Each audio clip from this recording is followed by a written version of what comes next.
Birželio 8 dieną Laučių senosiuose evangelikų liuteronų kapinaitėse vyko kapinių šventė. Po 7 vargo, skausmo ir nerimo metų pirmąsyk visi, dalyvaujantieji juose, sulaukė ramybės. Amžino poilsio atgulusiųjų ir kunigo maldų nebetrikdė niekas. Nuostabiai sutvarkytos ir pražydusios gėlėmis, Laučių kapinaitės, kaip pastebėjo kunigas Remigijus Šemeklis, laikęs tądien čia pamaldas, atrodo taip, kaip ir turi atrodyti liuteronų sakralinė vieta. Senų medžių ir kryžių apsupti, kukli ir tvarkinga.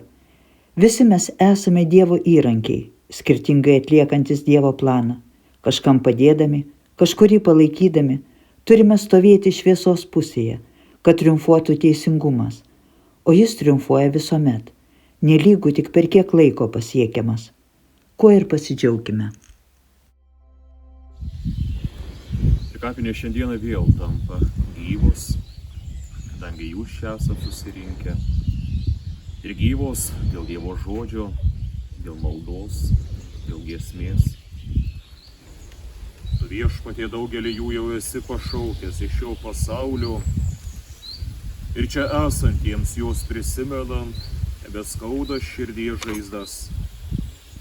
Tačiau mes lenkiame Viešpatie prieš tave galvas, prieš tavo tėviškąją visagalybę. Ir jų sielas, likimus pavedame į tavo gailestingąsias rankas, melsdami atlygyk jiems už visą gerą, savo ramybės prieglobsčių. Ir leisk jiems regėti tavo garbę, o mus tvirtai vesk gyvenimo keliu, kad vieną dieną susitiktume su savo brangiaisiais dangaus džiaugsme, kur nebegrės joks išsiskyrimas. Per Jėzų Kristų mūsų viešpatį. Amen. Liks pastogė laikina, skrisiu tolyn, tartum paukštė laisvėn paleista, kilsiu aukštyn. Ten amžinon tėvynėn skrisiu tenai, ten manęs laukia dangiški namai, skrisiu tenai.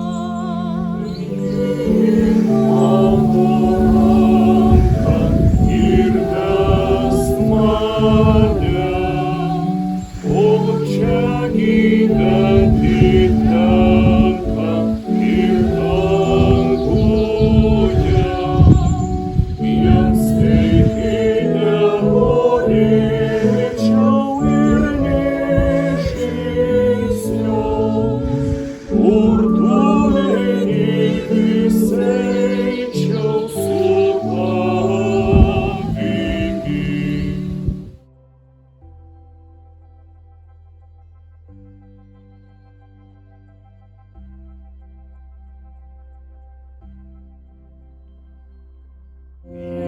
Viešpatie tau arčiau, tik pas tave,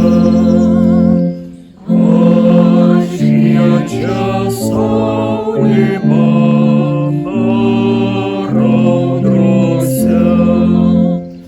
Vis viena kasputis, pastangos mano reiks.